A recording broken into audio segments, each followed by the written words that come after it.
আসসালামু আলাইকুম রহমতুল্লাহ। দেখুন, এই অঙ্কে বলেছে কোন ক্ষুদ্রতম সংখ্যার সাথে 7 যোগ করলে যোগফল 24, 32 ও 48 দ্বারা বিভাজ্য হবে। অর্থাৎ চিন্তা করুন যে 24, 48 24, 32 এবং 48 দ্বারা বিভাজ্য সংখ্যা হচ্ছে, সবচেয়ে ছোট সংখ্যা হলো 24, 48, 32 এর লসাগু। কিন্তু কি বলেছে, এইটা হইতে হবে 7 যোগ করার পরে। তার মানে আমরা যদি এই লসাগুটা বের করতে পারি, লসাগু বের করার পরে সেখান থেকে যদি আমরা 7 বিয়োগ করে দেই, বাদ দিয়ে দেই, তাহলে যে সংখ্যাটা তৈরি হবে ওইটাই হচ্ছে সেই সংখ্যা যার সাথে 7 যোগ করার পরে এর লসাগু হবে। তাহলে আমরা এভাবে লিখে ফেলি যে সংখ্যাটি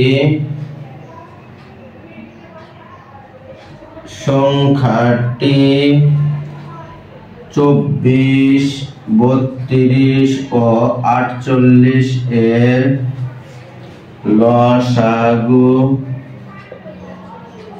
লসাগু অপেক্ষা 7 কম। কারণ কি? কারণ হচ্ছে লসাগু যদি যেটা বের করবো সেটাকে তো 24, 32 এবং 48 দ্বারা ভাগ এমনিতেই করা যাবে, কিন্তু বলেছে যে ও কোন সংখ্যার সাথে 7 যোগ করার পরে ওই সংখ্যাটা তৈরি হবে, এই কারণে আমাদের 7 বিয়োগ করে দিতে হবে। তাহলে আমরা লসাগুটা বের করে ফেলি। 24, 32, 48। দেখুন 12 দুগুণে 24, 16 দুগুণে 32, আর হচ্ছে 24 দুগুণে হলো 48, 6 দুগুণে 12, 8 দুগুণে 16, 12 দুগুণে 24, তো 3 দুগুণে 6, 4 দুগুণে 8, 6 দুগুণে 12। আবার যদি 2 দিয়ে ভাগ করি, 2 দুগুণে 4, 3 দুগুণে 6। এবার যদি 3 দিয়ে ভাগ করি, 1, 2, 1। তার মানে লসাগু হলো কি, নির্ণেয় লসাগু 1, 2, 3, 4, 4টা 2 আছে, 1, 2, 3, 4, এরপর আছে 3 এবং 2, 3 গুণন 2। তাহলে কত হয়? 2 দুগুণে 4, 4 দুগুণে 8, 8 দুগুণে 16, 3 16, 48, 48 দুগুণে হচ্ছে 96। এই 96 হচ্ছে লসাগু। দেখুন এই 96 কে তো 24 দ্বারা, 32 দ্বারা এবং 48 দ্বারা এমনিতে ভাগ করা যাবে। বলছে কোন ক্ষুদ্রতম সংখ্যার সাথে 7 যোগ করার পরে সেটা 96 তৈরি হয়। সুতরাং সংখ্যাটি হলো 96 বিয়োগ 7 সমান, দেখুন 7 আছে, 16 হবে হচ্ছে 9 হলে, হাতের 1 আছে, 9 হবে 8 হলে, 89 হচ্ছে ওই সংখ্যাটি যেই সংখ্যার সাথে 7 যোগ করার পরে সেই সংখ্যাটাকে 24, 32 এবং 48 দ্বারা ভাগ করা যায়। এই হচ্ছে 89 হচ্ছে আমাদের সেই সংখ্যা। এবার দেখুন একটি অঙ্ক দেয়া আছে। অঙ্কটি খুবই ইম্পর্টেন্ট একটি অঙ্ক, বিভিন্ন চাকরির পরীক্ষাতে এই অঙ্কটি এসে থাকে। এবং দুটি সংখ্যার গসাগু ও লসাগু যথাক্রমে 16 ও 192। একটি সংখ্যা 48 হলে অপর সংখ্যাটি কত? এবারে লিখতে হবে।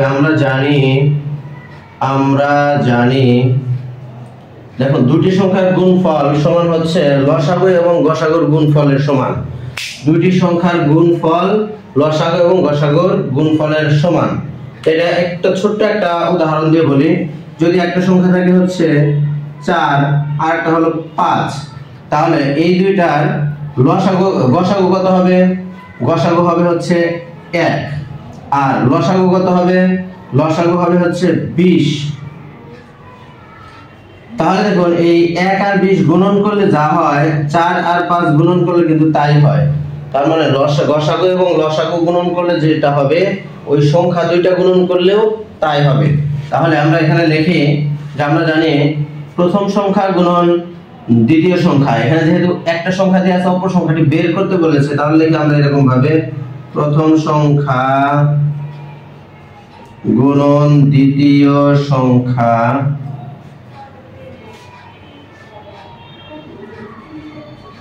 সমান গসাগু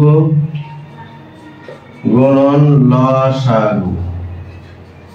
এখানে যদি আপনি লেখেন একটি সংখ্যা গুণন অপর সংখ্যা অথবা সংখ্যা দুটির গুণফল, মূলত হচ্ছে সূত্রটা হচ্ছে সংখ্যা দুটির গুণফল সমান হচ্ছে গসাগু গুণন লসাগু।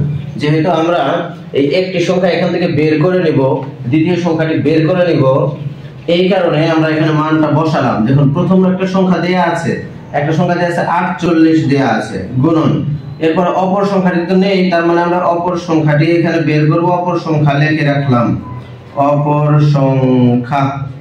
গসাগু দেয়া আছে হচ্ছে 16 আর লসাগু দেয়া আছে 192। এখন দেখুন আমরা লিখব বা অপর সংখ্যা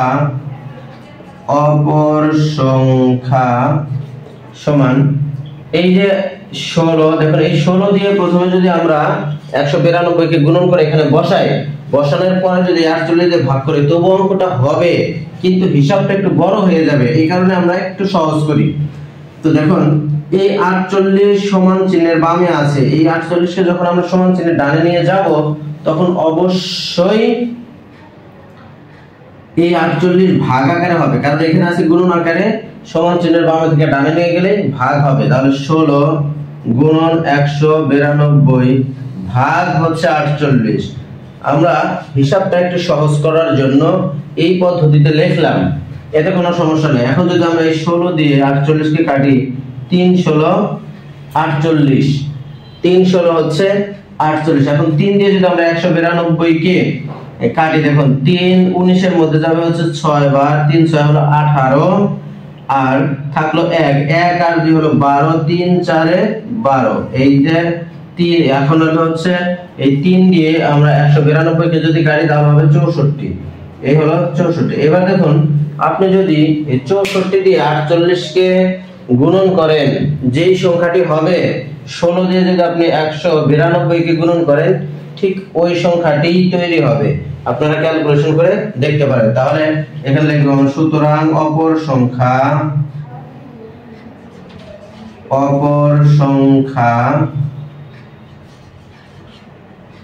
64। উত্তর লিখে দেব আমরা, উত্তর 64। এটি হচ্ছে আমাদের এই দুটো অঙ্ক।